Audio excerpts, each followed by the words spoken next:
Перша реакція, коли почалась війна, це такий умовний емоційний ступор, коли небо було помаранчевого кольору і почалась вибухи в Києві. Я був в Києві, і для мене це була дуже така остра реакція, тому що це була така справжня трагедія.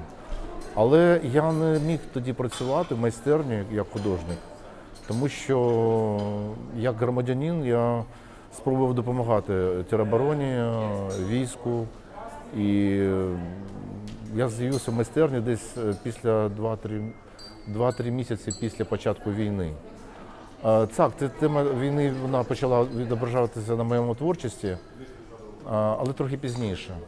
І цьому мені допомогли фотографії, і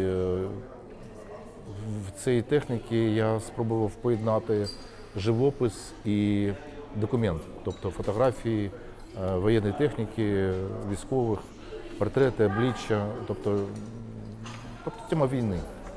Форма опору так, звісно, тому що я брав участь у дуже багато різних акцій або аукціонах, виставках на підтримку війську, на підтримку теробороні. І ми брали участь в благодійних виставках і частково допомагали армії на покупку дронів або техніці. І таким чином наше мистецтво допомагало цьому супротиву армії.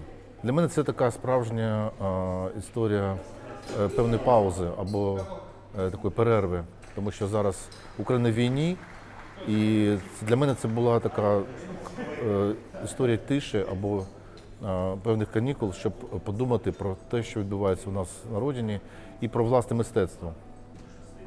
Що далі робити? Вона була дуже необхідна, ця пауза, і вона вплинула на мою творчість. І я планую в майбутньому цю ідею реалізувати. Ну, звісно, я дуже дякую тим, хто причетний до цього пленеру, пані Наталії Заболотної, пані Тетяні Павлюк, тим, хто організував цей пленер, і таким чином і хорватському народу, країні, яка допомогла мені пережити цю паузу. Гостинність і великолепні пейзажі, які надихають на творчість. Дякую всім.